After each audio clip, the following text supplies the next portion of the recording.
देखिए, सिलसिला शुरू हुआ जब उत्तर प्रदेश में जातिवाद और धर्मवाद के आधार पर राजनीति उभरी और आप सबने उसका समर्थन किया। तब से लेकर अब तक कई दशक बीत गए। आपने बसपा की सरकार देखी, समाजवादी की सरकार देखी, भाजपा की सरकार देखी और बार बार चुनाव के समय आपने भी आंख मूंद कर अपना वोट दे दिया। जिसने आपको बताया कि आपका धर्म सुरक्षित रखेगा, जिसने आपको कहा कि आपकी जाति को सुरक्षित रखेगा, उसी को आपने आगे बढ़ा दिया। इस तरह से इन पार्टियों के नेताओं के मन में, उनके दिमाग में कुछ धारणाएं पैदा हुई और वो धारणाएं स्थापित भी हो गई। और सबसे मुख्य धारणा क्या थी कि जब चुनाव आएगा तो धर्म के आधार पर, जाति के आधार पर हमें तो वोट मिलना ही है। अब जब हमें इस आधार पर वोट मिलना ही है तो फिर हमें काम करने की क्या जरूरत पड़ेगी।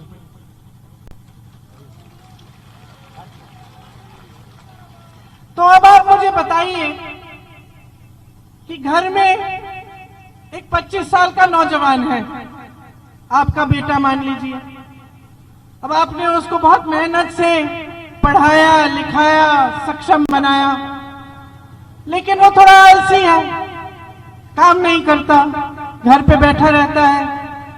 आप उसको खाना खिलाते रहते हो, नए नए कपड़े खरीद के उसे देते हो।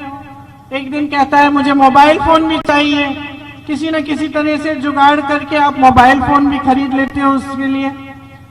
अब कहता है मुझे मोटरसाइकिल चाहिए, लो आपने मोटरसाइकिल भी दे दी कहीं से खरीद के। लेकिन ये बच्चा देखते देखते निकम्मा होता चले जा रहा है। आप उसको खिला रहे हो, पिला रहे हो, आप उसको नई नई चीजें दे रहे हो, बार बार उसकी आप मदद करते जा रहे हो, लेकिन वो काम नहीं कर रहा है। यही आपने इन नेताओं के साथ किया है। आपने निकम्मे नेता बना दिए, आदत एकदम बिगाड़ दिया इनको।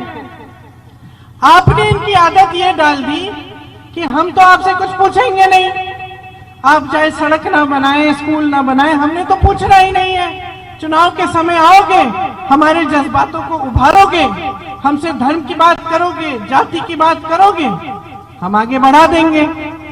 अब इतनी बुरी आदत डाल दी है दशकों से आपने, आदत तोड़ोगे कब?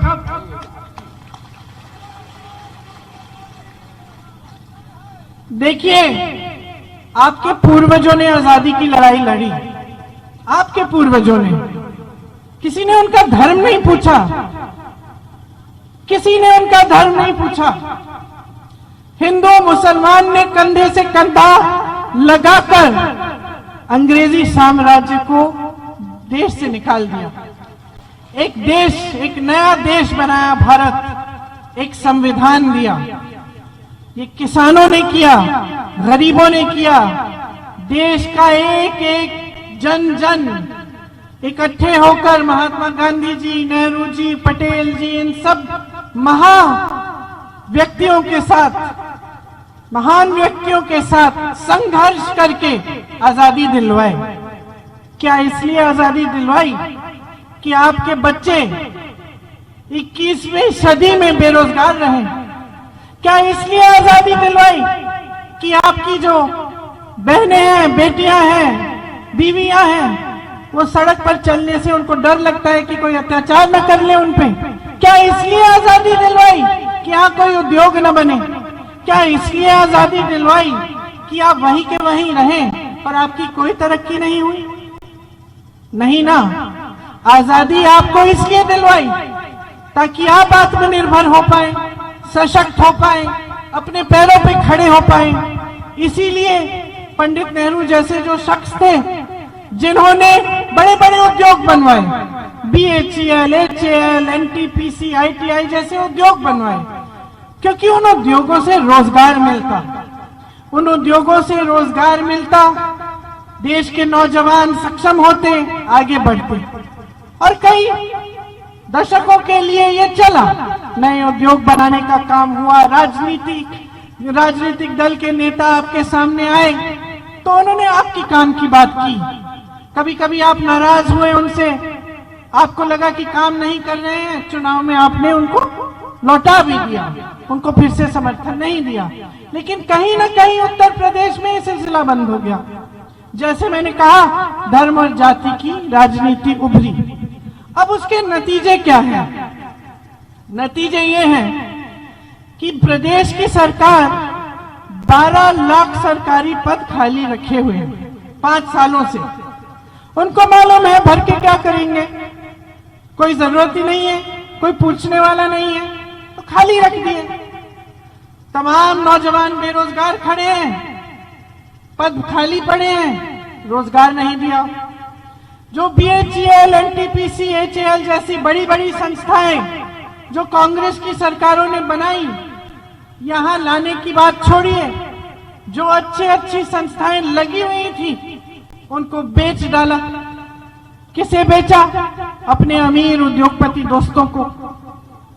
तीसरी जगह जहां से रोजगार आ सकता था, किसानी, खेती और छोटे दुकानदार, छोटे व्यापारी, किसान को आपने खत्म कर डाला। ऐसे कानून ला रहे थे ये लोग कि किसान करे मेहनत, किसान का खून पसीना, और फायदा उठाए उनके बड़े बड़े उद्योगपति मित्र। किसान को उपज का दाम नहीं मिल रहा, खाद नहीं मिल रही, बिजली की बड़ी बड़ी बिल भरनी पड़ रही है, कमा ही नहीं पा रहा, रोजगार क्या दिलवाएगा अपनी खेती में। छोटा दुकानदार परेशान है। GST, नोटबंदी, इनकी नीतियों को देखिए, सब आपकी कमर तोड़ने की नीतियां। आपको बड़ी बड़ी राष्ट्रवाद की बातें कि काला धन सब वापस आ जाएगा, ये एक राष्ट्रवादी कदम है। कुछ काला धन वापस नहीं आया, लेकिन आपकी जो कमाई है वो जरूर खत्म हो गई। तमाम ऐसे बिजनेस हैं छोटे छोटे जो रोजगार दिलवा सकते थे, मैन्युफैक्चरिंग के यूनिट, छोटे छोटे कारोबार, सब बंद करने की कगार पे आ गए हैं। महिलाओं की स्थिति खराब है। महिलाओं के लिए आज जो सरकार है उसी धारणा को लेकर कि कुछ करने की जरूरत नहीं है। उनकी सबसे बड़ी महिलाओं की स्कीम क्या है? एक गैस सिलेंडर मुफ्त पकड़ा दिया। एक गैस सिलेंडर मुफ्त पकड़ा दिया, जिम्मेदारी खत्म। सोचते कि चलो वोट आ जाएगा, महिलाओं के से, महिला तो सबसे जज्बाती होती है, उसको धर्म के बारे में, जाति के बारे में उसकी जज्बातों को उकसा के वोट तो मिलना ही है। एक गैस सिलेंडर भी दे देते हैं मुफ्त में, इससे और थोड़े वोट मिल जाएंगे, बात खत्म।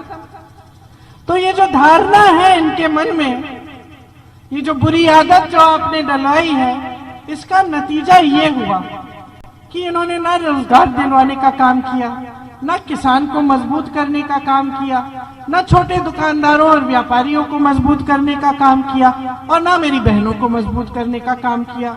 लेकिन आज भी मंच पर खड़े होकर कह रहे हैं कि हम ही जीतेंगे, अरे हम ही सरकार बनाएंगे।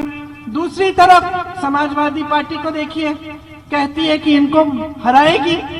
अरे मैं पूछना चाहती हूँ, कोई ऐसा जंग है इस पूरे विश्व के इतिहास में जो बगैर लड़े जीता गया?